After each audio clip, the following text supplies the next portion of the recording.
Buenas noches a todos. Bienvenidos a las sesiones académicas organizadas por la Sociedad Mexicana de Residentes de Neonatología.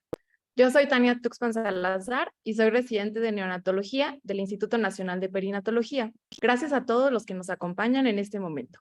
También agradecemos a todo el equipo de trabajo que se encarga de hacer posible estas sesiones.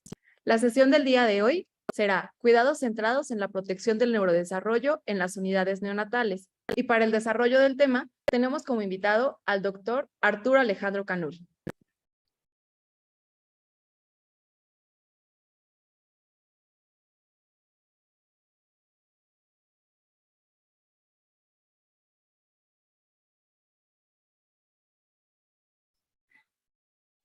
Bueno, entonces les vamos a presentar al doctor Arturo Alejandro Canul. Él es médico cirujano de la Facultad de Medicina de la Universidad Autónoma de Yucatán. Es pediatra del Hospital General Regional, licenciado Ignacio García Telles y del Instituto Mexicano de Seguro Social, neonatólogo del Instituto Nacional de Perinatología Isidro Espinosa de los Reyes y tiene actualmente un diplomado en seguimiento de neurodesarrollo del recién nacido de alto riesgo también del Instituto Nacional de Perinatología y una maestría en Ciencias Médicas de la Universidad Nacional Autónoma de México y el Instituto Nacional de Perinatología. Con él entonces le vamos a dar paso pues para su charla, que ya Tania pues presentó el título de la misma.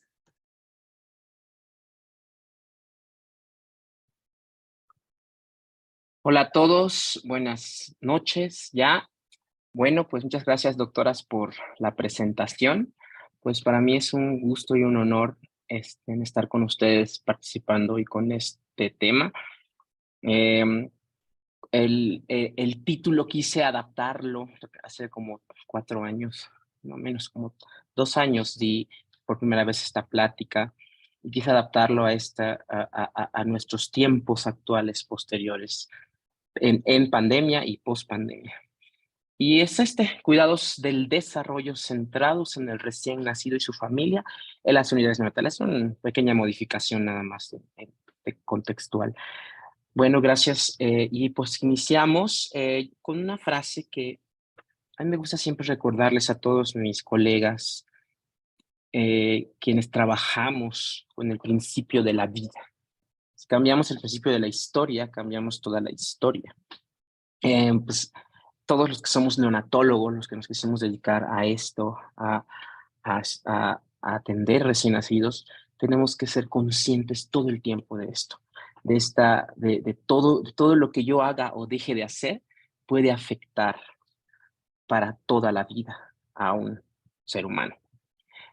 A manera de introducción, pues les quiero comentar del Global Burden Disease en América Latina y el Caribe, unas cifras que no han cambiado mucho en los últimos 20 años.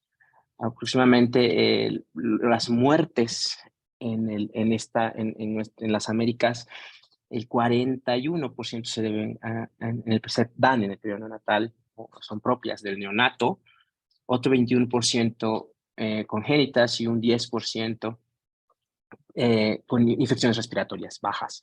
Seguramente esto se ha modificado un poquito con esto de la pandemia del COVID.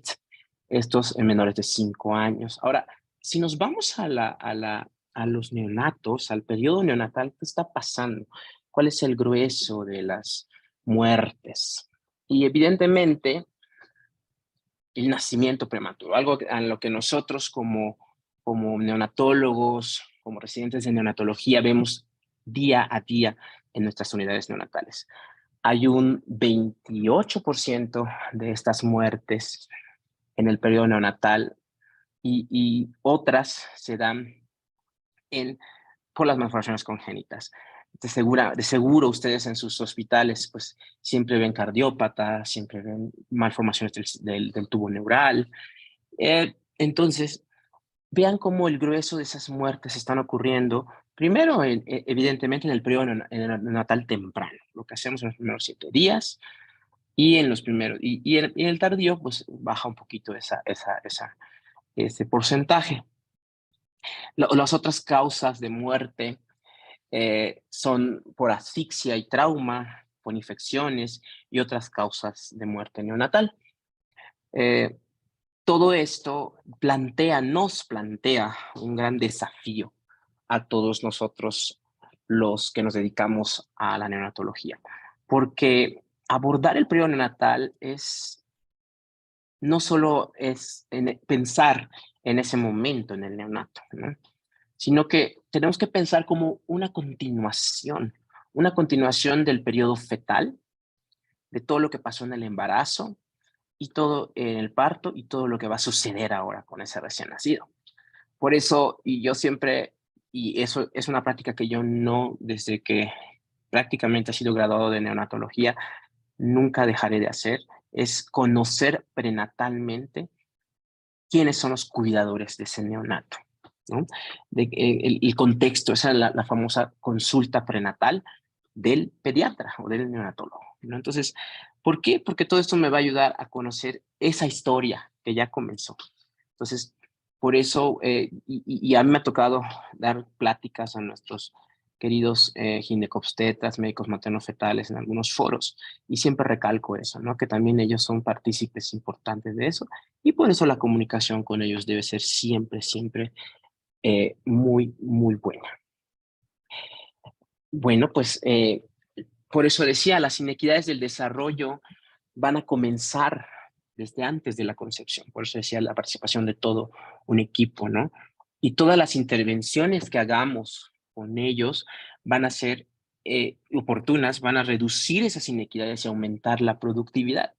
Existen muchos factores que nosotros hemos estudiado desde siempre, ¿verdad? Hemos estudiado los factores biológicos, los factores ambientales, pero también tenemos que tener en cuenta estos factores como son las carencias, en este caso, algo que nos ha fallado mucho a nosotros, que son esas carencias afectivas y económicas, desgraciadamente, en nuestros países, sobre todo en nuestros países latinos. Entonces, todo lo que pueda estar causando esa inequidad va a tener efectos fisiológicos y epigenéticos a largo plazo. O sea, todo el desarrollo, en toda esa historia. Por eso comenzaba con esa frase.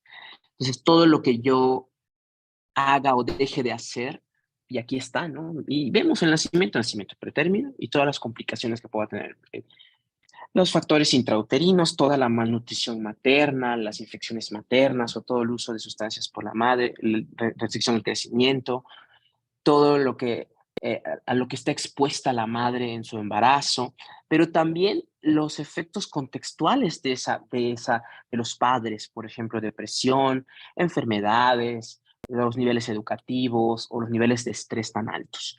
Y pues falta de sensibilidad en cuanto a los cuidados hacia el bebé y pues la familia igual, ¿no? Tanta, dificultades para el acceso a veces a los servicios de salud, etcétera. Entonces, todo esto, estamos de lo más general a lo más particular en la familia. Y vean, aquí vámonos un poquito más allá en el contexto de la madre, del hijo, como nuestro querido doctor Brazelton, que sí, les invito a leerlo si alguno de ustedes no lo conoce.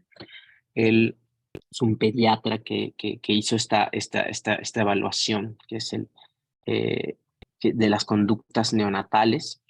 Y pues desde hace ya unos 10 años pudimos, y más, él empezó toda esta investigación en los 70s, vemos como no puede estar separado del comportamiento de un bebé todo lo que pasó antes, durante y que lo que va a pasar porque lo va a programar.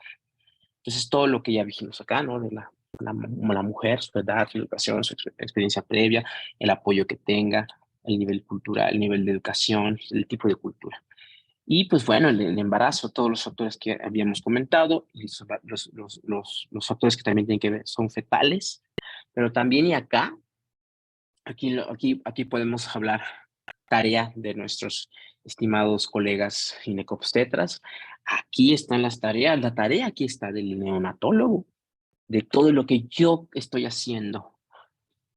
Yo acá con el bebé y aquí continúan nuestros queridos ginecólogos. Y aquí es lo que sigue. pues valga la redundancia, en el seguimiento postnatal del niño. Entonces, vemos cómo todo gira alrededor de el comportamiento o de las conductas que va a manifestar un bebé, un niño, un adulto en el futuro. Entonces, a través de los años, desde ya más o menos en el 2010, empezó a sonar mucho esto, aquí en nuestros países latinos y más, y en el mundo, más o menos a partir de los 2000, ya hemos volteado a ver a una atención centrada en el bebé y la familia. Y hay piedras angulares, las piedras angulares que el orden no habla de su importancia, pero que cada una contribuye a que podamos tener estándares, competencias para mejorar la atención. Primero está el pensamiento sistémico dentro de un sistema adaptativo complejo. Pensar en un recién nacido es no solo decir, pues es un bebé, nació y qué bueno, ahí está en esa cuna. Es todo es un sistema complejo lleno de varias esferas, como pueden ser la esfera biológica, la esfera social, psicológica, la esfera de la propia enfermedad que pueda estar teniendo. Entonces, no podemos reducir, por eso yo creo que el estudio de la neonatología, siendo una de las subespecialidades más jóvenes de la pediatría, el estudio de la neonatología debe ser, incluso no debe ser, es muy complejo y todos los días seguimos aprendiendo. Yo recuerdo mis años de residente y ahora, hasta hoy sigo aprendiendo todos los días y viendo nuevas directrices a las que está yendo nuestra especialidad. La atención individualizada definitivamente, esto creo que va de la mano con muchas otras especialidades, pero siempre es importante tener el contexto de individuo y de la integración de ese individuo, de la integración familiar de ese individuo. Y algo que me gustó que haya quedado acá en medio es la práctica de la salud mental infantil. Es algo olvidado, algo para muchos nuevo, pero que definitivamente tenemos que empezar a promover desde el inicio, desde que tenemos contacto con un recién nacido o que tenemos contacto, porque varios de nosotros somos pediatras y tenemos consulta pediátrica, desde que tenemos contacto con un niño, ¿no? Entonces, el procurar su salud mental va a ser fundamental para lo que suceda después en su futuro. Y pues bueno, protección del medio ambiente, que ya nos adentramos un poquito más a lo que está pasando en nuestras terapias intensivas, la neuroprotección del cerebro en desarrollo, que ahorita vamos a tocar un poquito más a fondo todos estos, y el bebé como un interactor competente. Este último es una de las grandes verdades,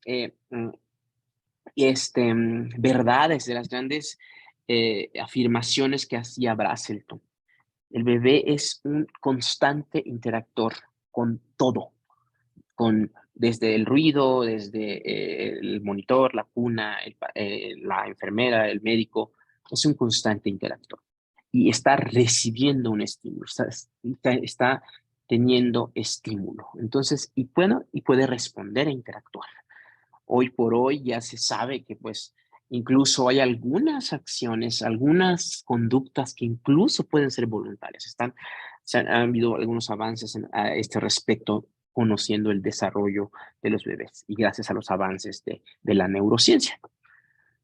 Quise centrarme y sin restar el debido valor a los anteriores en estos dos conceptos que definitivamente tenemos que nosotros como neonatólogos no dejar pasar. Neuroproteger y ver a ese bebé como un interactor competente. ¿Por qué digo esto y cuáles son las bases que tenemos que tener para poder comprender esto? Pues estos periodos críticos. Aquí pues ya les hemos hablado mucho de lo que ya hemos estudiado. Pero vean acá, cuando 3 meses antes empieza, 2 meses antes empieza la mielinización, empiezan a surgir todas estas áreas que son, por ejemplo, las áreas de los sentidos, las áreas del lenguaje, las áreas cognitivas. Entonces, vean cómo nosotros, pues, y el grueso de nuestros pacientes, y como lo dice la epidemiología, ¿verdad? Son pretérmino y empiezan a interactuar y empiezan a, sobre todo, a desarrollar estas áreas. Y pues bueno, por eso la importancia de neuroproteger en este momento, porque es muy sensible. Es un periodo muy sensible para el desarrollo. Y así las diferentes áreas van teniendo esos picos de mayor actividad, ¿no? Entonces, las sinapsis se van a formar dependiendo de la experiencia. Entonces, imagínense las inequidades o las experiencias adversas, como dicen la literatura, pues pueden, al contrario, no formar, sino que no deformar o que no se puedan dar las uniones entre todos los circuitos neuronales. Entonces, definitivamente nuestro desarrollo, y hago mucho hincapié en el desarrollo sensorial, porque creo que es de las áreas que un poco olvidadas. A mí me toca hacer el seguimiento del neurodesarrollo del recién nacido de alto riesgo y me he topado con mucho problema sensorial. Eh, eh, se preponderábamos antes y algunos de los neonatólogos, ustedes han visto en niños, ¿no? Con problema motor, que sí, nuevamente han estado disminuyendo, pero los problemas más sutiles y todo tienen que ver mucho con este aparato sensorial. Entonces, conocer lo que está pasando en el embarazo y en el nacimiento en las primeras semanas con toda nuestra función sensorial es muy importante. Entonces, vamos a poner atención y ver, ¿no? O sea, todo este complejo que es el desarrollo sensorial y poder comprender lo que está pasando con ese niño en una incubadora. Yo recuerdo que hace algunos años, ustedes no sé si lo han hecho, en el instituto se puso una incubadora gigante y te metían y es terrible el oír la luz, los ruidos, que te golpee, que alguien te toque. Entonces, imagínense lo que vive. Yo, cuando luego pasamos visita y ponemos nuestras tablas o lo que sea en nuestras manos en las cunas. Entonces, comprender esto nos ayuda a entender que en lugar de procurar uniones, procuramos incluso muerte neuronal con nuestras acciones. Vean, o sea, el desarrollo del cerebro, cómo se va haciendo de complejo conforme crecemos. Niños de 28 o 30 semanas que tenemos nosotros en nuestras unidades neonatales y cómo se va haciendo más complejo. Así como de complejo es hablando en el bebé, así de complejo es todo lo que ahorita vamos a ver respecto a lo que está viviendo ese bebé por fuera, ¿no? Entonces, a las 40 semanas prácticamente ya ha triplicado ese peso el cerebro del de 28 semanas y, y es 400 veces más, digo 200 veces más grande que cuando las primeras 10 semanas. Y el cerebro del adulto es un tercio cuando ya está de 40 a 41 semanas. Todo esto también se refleja en todo este intricado complejo de sinapsis eh, y en el cerebro en el cerebro humano.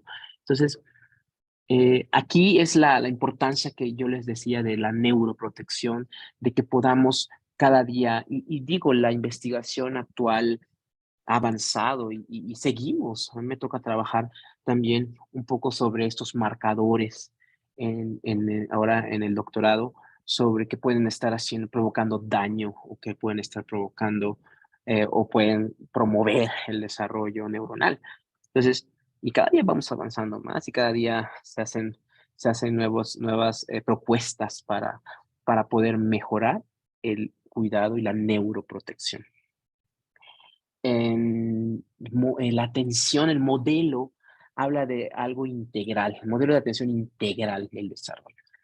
Integral porque ya no pensamos en el neonato. Vean cómo preponderan acá los sentidos, lo que le decía del desarrollo sensorial, que es así súper importante para todo esto. Entonces nosotros, en los servicios de salud y nosotros los profesionales somos los responsables de esto, de crear un entorno propicio, antes del nacimiento, en el parto y en los primeros meses postnatales. El modelo utiliza atenciones neuroprotectoras, por eso ponía mucho énfasis en esa neuroprotección, como estrategias para apoyar conexiones neuronales sinápticas óptimas, promover el desarrollo normal y prevenir discapacidades. Entonces, y vean esto, o sea, esto lo escribió Hadash Aga, es un médico de rehabilitación, o sea, y se sabe ya que desde que nosotros tocamos a ese bebé, estamos ofreciéndole o una intervención neuroprotectora o neurodestructora, ¿no? Entonces, los cuidados centrados en el desarrollo, los cuidados centrados en el recién nacido y la familia van a ser definitivamente una piedra angular en nuestra práctica. Tienen que ser. Philips hace ya 10 años, en 2013, es que establecieron algunos pasos, nos hicieron un poquito más resumido todo esto para que podamos en nuestras unidades neonatales hacerlo por, por pasos o por áreas, ¿no? Entonces, aquí hablan de todos estos ambientes, algo que se sistematizó mejor, toda esa teoría que les hablaba hace rato, pues la sistematizaron en estos pasos que son de los cuales voy a hablarles brevemente en las siguientes diapositivas. Una de las medidas básicas, la uno, creo que todas hacen un conjunto, no hablamos de una mayor que otra, todas forman parte de un sistema, como lo dice, que es un sistema complejo, intricadamente elaborado. Entonces, el entorno de curación, este entorno, abarca todo lo que está alrededor de ese bebé, el espacio físico, la privacidad, la seguridad, el entorno sensorial de la temperatura, el tacto, la propiocepción, el olfato, el gusto, el sonido y la luz. Se presentó hace poco un trabajo en el Congreso Iberoamericano de Neonatología sobre cómo el olfato puede estar teniendo algunas alteraciones en la oxigenación y en todo esto, y en el pronóstico, los resultados pulmonares. Entonces, vemos como todo lo que yo haga en el entorno físico de mi paciente, del bebé, va a repercutir en muchas áreas. La medida básica número 2 que nos menciona Philips es la asociación con las familias. Y vean cómo lo que está y lo que está en el bebé, pero también las personas que están con el bebé. El entorno de curación, para que se pueda dar bien ese entorno de curación, la importancia cae sobre sus padres. O sea, el bebé nace y estuvo, no sé, 5, 6, 7, 8, 9 meses en el útero y ahora pues o por algo nació antes de tiempo, por algo tuvo algún problema respiratorio y se ha quedado en una unidad neonatal aislado de sus padres. Entonces, el entorno más importante de curación es que pueda tener contacto con sus padres, contacto con la gente que lo espera, con la gente. Entonces, asociarnos o ser empáticos con las familias va a ser muy importante. El posicionamiento y la manipulación. Todo el posicionamiento en es un pilar fundamental y creo que siempre nos repiten cuando estamos en la UCI. Bueno, o cuando estamos vamos a hacer algún procedimiento con nuestros bebés. Entonces, no solo para el desarrollo neuromotor y musculoesquelético, sino también para toda la función fisiológica, estabilidad, integridad de la piel, la regulación térmica, densidad ósea, facilitar el sueño, mejorar el desarrollo de habilidades motoras. El control postural es algo que tenemos que, desde las terapias neonatales, fomentar para mejorar las habilidades motoras de ese bebé. El sueño también va a ser súper de importancia. A las 28 semanas comienzan a surgir esos patrones, el REM y no REM. Estos van a ser constantes hasta las 36, 38 semanas. Entonces, estos ciclos REM y no REM son esenciales para todo el neurosensorio del niño, el aprendizaje y la memoria a largo plazo y la preservación de la plasticidad cerebral. Entonces, eh, salvaguardar el sueño es una de las grandes cosas que como médicos tenemos que procurar dentro de nuestras unidades neonatales. El estrés por el dolor. Las consecuencias de no solo son a nivel del desarrollo también, gasto energético, disminuye la cicatrización y el crecimiento, se deteriora la estabilidad fisiológica. Entonces, todos los factores estresantes y las intervenciones dolorosas van a además aumentar los niveles de cortisol y limitan mucha de la reorganización neuroplástica de nuestros niños. Y esto, a su vez, a largo plazo, el aprendizaje y la memoria de las habilidades motoras. Entonces, todo lo que yo haga, y tenemos que acordarnos y remontarnos a esos orígenes, ¿no? Primero, no dañar. Entonces, si sé que esto no es necesario, pero, y voy a dañar, pues es mejor no. Entonces, y es ahí donde tenemos que siempre tomar esas decisiones consensuadas con nuestros formadores, y apegados a nuestras evidencias, sobre todo ahorita que hemos estado y a partir de todos estos estudios que las unidades neonatales de intervención mínima, ¿no? han ido dando luz. La protección de la piel forma parte importante también de esto, ¿no? Las estructuras de la piel de los bebés prematuros en general, el recién nacido a término son diferentes entre ellas y entre los lactantes, entre ellos mismos y los lactantes. Entonces, las prácticas del cuidado de la piel que se describen las prácticas del baño, el uso de emolientes, prácticas de la humedad, en las cunas cerradas, incubadoras, el uso de adhesivos. Antes se pegaban a todos los bebés con esta cinta agresiva, le digo yo. Deben incorporarse y deben de cambiar esas políticas de salud en las unidades.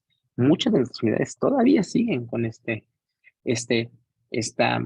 falta de protección a la piel. Y dejemos de pensar en el prematuro, que tiene la piel todavía más, pero también el niño de término, el niño que nace a término también tiene la piel delicada y es muy importante procurar esa protección. La nutrición, de aquí podemos hablar una hora hablando de la leche materna, ¿verdad? Pues es la más poderosa y mejor documentada disponible para reducir las causas comunes de morbilidad en los niños. Entonces, debido a que es mejor tolerado, ayuda a completar más rápido, ya lo sabemos, hay varios estudios que ya nos lo están sustentando y reduce incluso las invasiones como es la nutrición parenteral. Entonces, ojalá podamos seguir optimizando y esto es una medida que debe ser súper más promovida en nuestro medio, sobre todo en medios donde no tenemos incluso acceso a otros tipos de tecnologías con nuestros niños, porque van a disminuir costos, van a hacer que nuestros niños puedan egresar más tempranamente. Y pues bueno, bueno a partir del 2020, y creo que en ese año di por primera vez esta plática, un gran, un gran suceso en la historia de la humanidad ha cambiado muchas de nuestras prácticas. Esta es la pandemia. Antes ya se habían dado como probaditas, ¿no? Tal vez de esto, pero creo que la más devastadora ha sido y sigue siendo esta pandemia de la COVID-19, ¿no? Y hay muchos determinantes que han estado alrededor de la atención neonatal y que han sido devastados, así como se devastó a la humanidad, también ha devastado todas nuestras prácticas centradas en los bebés y en sus familias. Entonces, los determinantes que tenemos que tomar en cuenta en nuestras unidades, y a mí yo les comentaba antes de que empecemos la plática, a los doctores que nosotros y ustedes, los residentes jóvenes, pues están viviendo esto. Ustedes lo vivieron en carne propia o lo están viviendo, lo que es todo lo que ha modificado en nuestros ambientes la COVID-19, la pandemia, en el recién nacido. Desde el recién nacido infectado, el recién nacido afectado, el recién nacido que tuvo síndrome inflamatorio multisistémico, el recién nacido que tuvo asfixia, el recién nacido quirúrgico y todo lo que implica ese recién nacido aislado de su madre o aislado de su familia, a quien no se le pudo dar contacto piel con piel. Entonces, el ambiente que se vivió en la UCI, además, ¿no? O sea, el ambiente entre nosotros mismos, los prestadores de salud, ¿no? El ambiente que vivimos de desconcierto, de temor, de depresión, de ansiedad, ¿no? El ambiente incluso que cambió para siempre, ha cambiado incluso para siempre en algunas unidades, ¿no? Se modificaron tal vez puertas de entrada, tal vez accesos, etcétera. Lo que significó para los padres también ser como un extraño para su hijo, estar vestido con una mascarilla, estar con un gorro, sin que su hijo pueda, y a veces sin poder tocarlo, ¿no?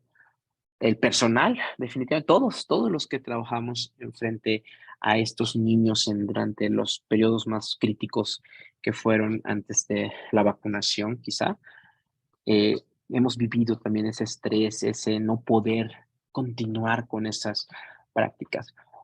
Cuando quizá en 2013 o en 2010, cuando se empezó a hablar de todo esto y se empezaron a abrir en Europa estas usines de tiempo completo o abiertas, que le llamaban, nunca se pensó quizá en algo tan devastador como lo que pasó acá, ¿no?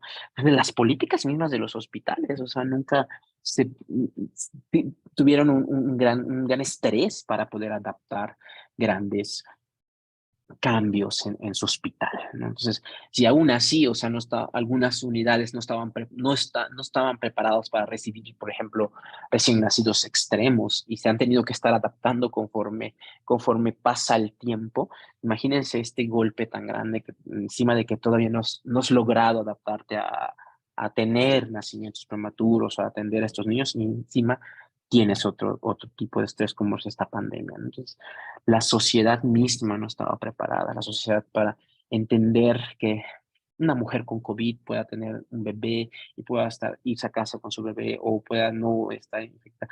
Ese estigma muchas veces que se creó en la sociedad, ¿no? De que, no, pues tuvo COVID y no quiere a su bebé porque pues se infectó, salió, no usó cubrebocas. Varias de y todas las normas socioculturales que han sido afectadas. Entonces vean cómo todo al fin está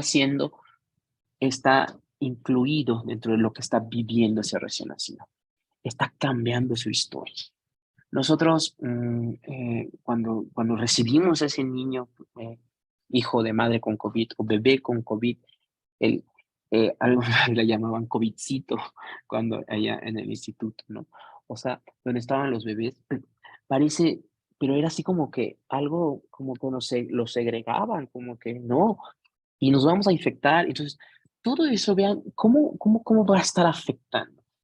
Yo ya estoy empezando a recibir en la consulta, del seguimiento a varios de estos niños que están viviendo. Y déjenme decirles que nos espera un reto tan grande, muy grande también a los que nos dedicamos al seguimiento del neurodesarrollo de los bebés. Entonces, tenemos que tener esfuerzos dirigidos. Quise ponerlos como la literatura, como este Carter en esta revisión nos pone, porque creo que tenemos que nosotros como médicos, como neonatólogos, como residentes, abogar siempre por eso, por todos esos esfuerzos, esforzarnos siempre por poder hacerlo. El apoyo de los padres de la comunidad. O sea, siempre pensar en la familia, siempre pensar en que ellos necesitan el apoyo del sistema de salud. Transporte, servicios de apoyo a estos papás. Muchos papás vienen, incluso lo vemos, me toca verlo en el siglo XXI, que vienen diferentes lugares, tienen que estar acá, tienen que traer a sus hijos, tienen que darles el seguimiento, o no pueden quedarse, o tienen otros hijos. Políticas del hospital y la oficina. Eso es algo, es una de las cosas, de los grandes pendientes que tenemos, todos los que trabajamos en instituciones. Y no me voy tan acá, incluso en otros países lo ha pasado. Tengo colegas, amigos que me han platicado lo mismo, ¿no? De que pues también pues, sus políticas han sido bien difíciles de cambiar, ¿no? Transparencia, liderazgo y la gestión del cambio. Eh, Esto es en cuanto a pues el poder consensuar y buscar qué es lo mejor, cuáles son las mejores prácticas dirigidas sobre todo a la neuroprotección, a proteger al bebé, a proteger a su familia. El equipo de protección personal y más que nada el uso de cubrebocas, que es de las cosas que ya que, con más alto nivel de evidencia, ¿no? Y otros métodos para la protección del personal y de la familia. Educación para padres sobre COVID y embarazo, parto, manejo neonatal y resultados de este. Estamos comenzando, estamos más o menos ya tenemos algunas guías aquí en nuestro país, se han publicado gracias a los esfuerzos de nuestras instituciones, algunas guías y conforme ha pasado el tiempo hemos ido adaptándonos a estos cambios. Ahora nos estamos viendo algunos resultados, ya se han presentado algunos resultados. Hay una plática de la Federación de mi querida maestra, la doctora Gabriela Arriola, sobre cómo estamos viendo a los niños en los resultados del neurodesarrollo. Abordar esa angustia moral, abordar la angustia que tienen todos, o sea, todos, el personal, los padres y los mismos niños. Pensar que ese niño es un interactor, responde también a esos cambios.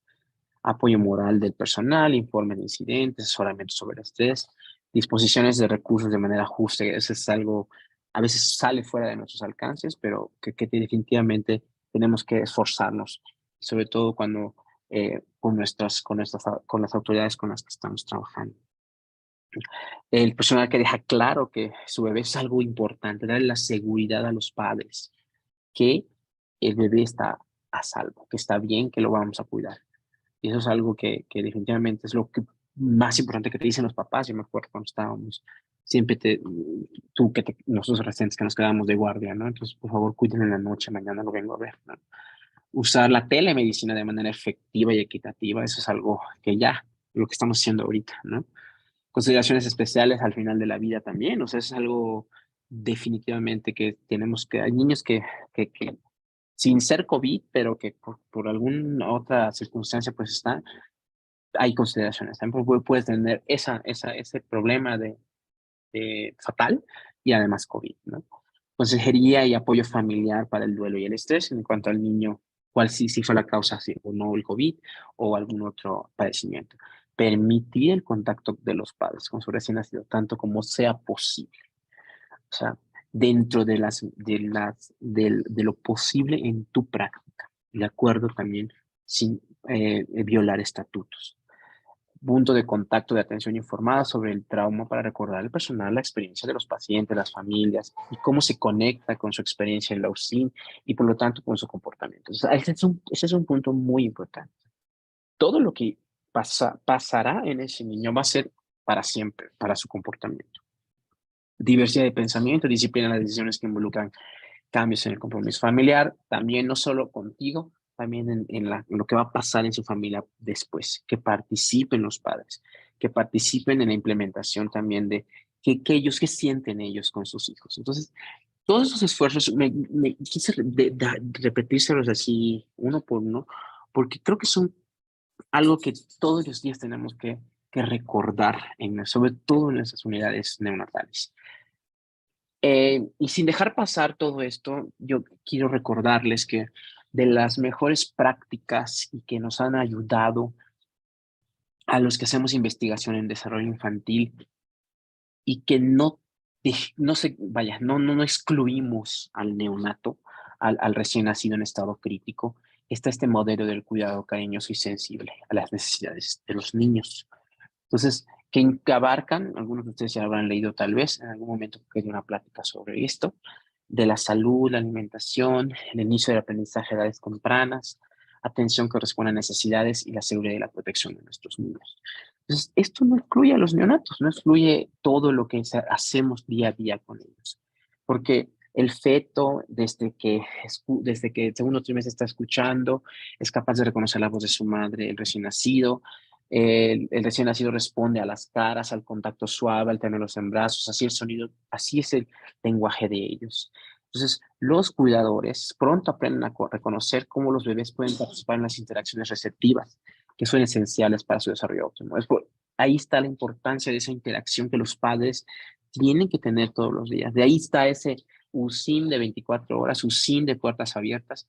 Creo que los que me ven de Guadalajara, allí en el Hospital Civil, fuimos a un taller por allá y ya se ha comenzado a implementar. En algún momento nos gustaría, mi querida doctora Claudia Quesada, nos diera su experiencia, ¿no? Entonces, porque sí, o sea, es de las pocas que hemos escuchado, pero tenemos que también comunicar qué está pasando con nuestros UCINES de puertas abiertas y cómo va a mejorar el desarrollo de nuestros niños.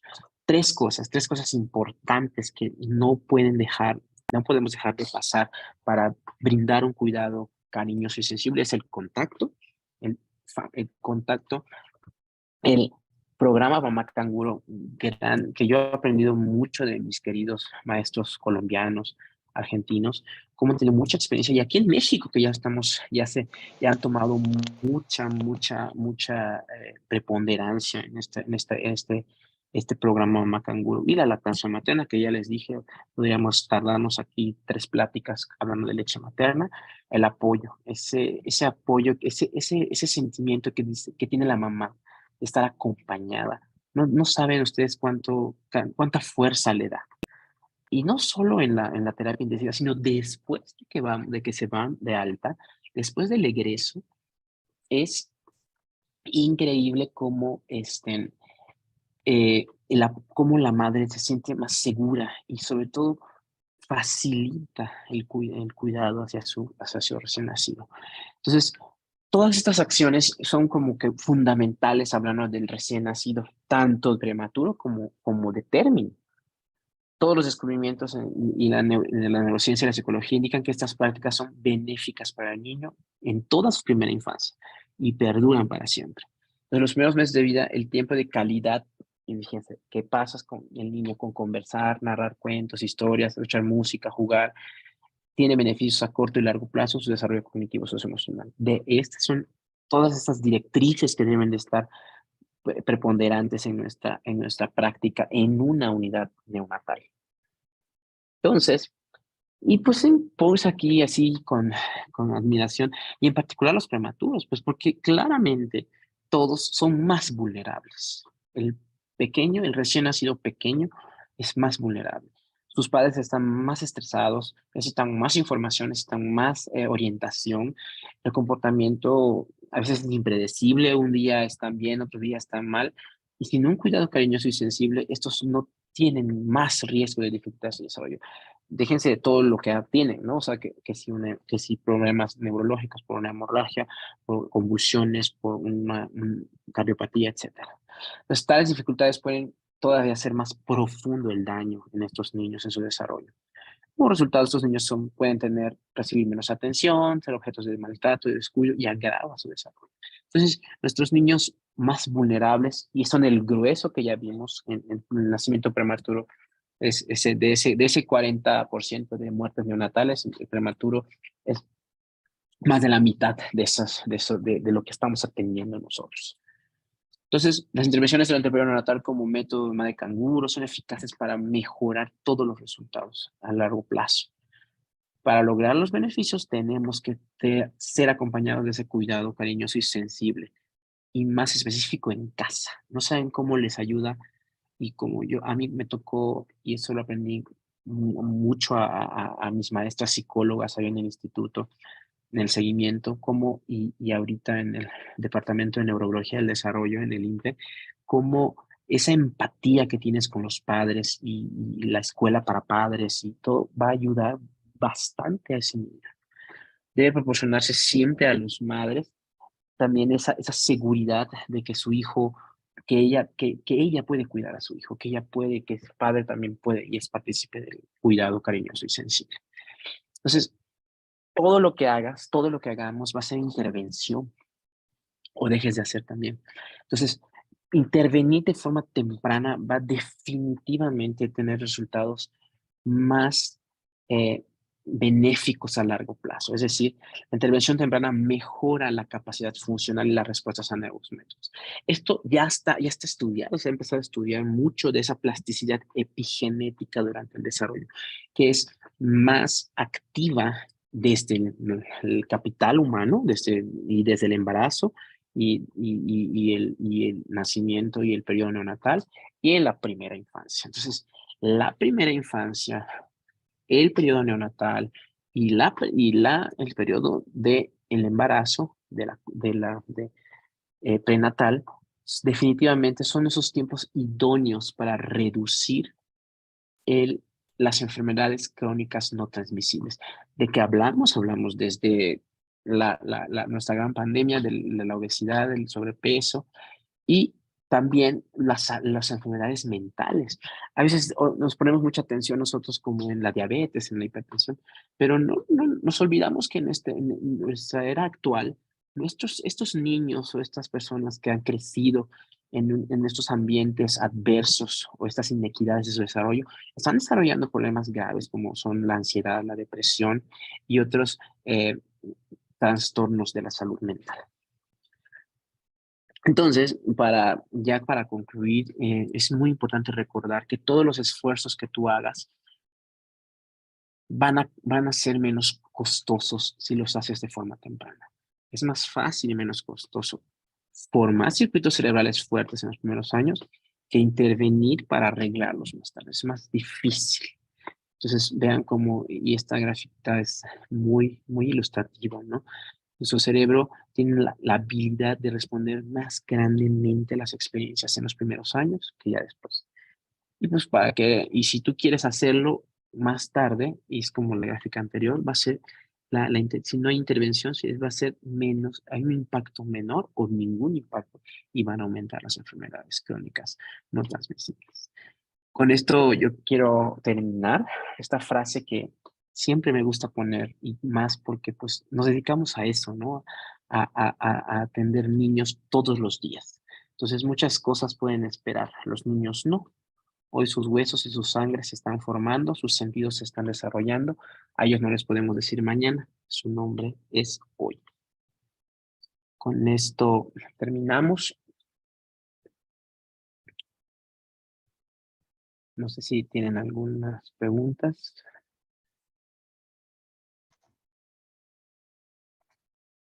Hola, buenas noches a todos. Mi nombre es Ana Karen Ríos Barba, soy residente del Instituto Nacional de Pediatría. Muchísimas gracias al doctor Arturo Canul por su excelente ponencia, representando nuestra primera sesión académica del año, mismas que se llevarán a cabo de manera semanal.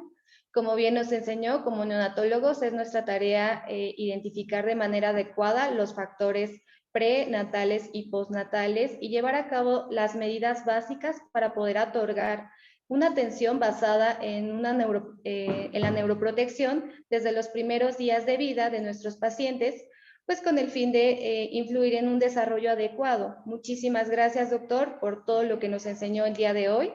De igual forma, queremos agradecer a la Federación Nacional de Neonatología de México, a la Sociedad Mexicana de Residentes de Neonatología por permitirnos llevar a cabo esta sesión.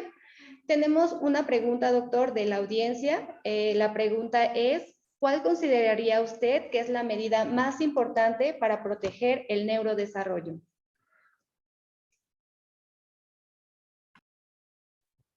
Sí, aquí estoy.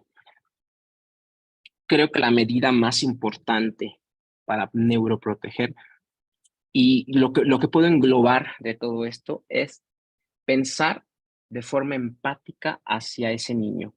Lo que decía, lo último, lo que comentaba y que ha hecho Brazelton, ha hecho mucha investigación, que el bebé es un interactor, que el bebé es un interactor más, no es un paciente más, no es una cuna más, es un interactor por siempre, incluso desde feto, con el ambiente. Entonces el ambiente curativo creo que va a abarcar todo eso. Creo que por eso pusimos como esa medida número 1. Si bien yo les dije, no hay como que todo es un sistema englobado, pero podemos englobarlo pensando de esa forma, como un bebé que interactúa, un bebé que siente, un bebé que está recibiendo estímulos. Muy bien, pues muchísimas gracias a todos. Les recordamos que el día de mañana, 19 de enero, se llevará a cabo la sesión académica a las 19 horas con el tema Abordaje radiológico de las patologías abdominales más comunes en neonatología. Muchas gracias a todos por su presencia. Los esperamos el día de mañana y bonita noche. Hasta luego. Gracias. Gracias, doctor. Gracias, doctor Canul. Buenas noches a todos. Un abrazo. Bye.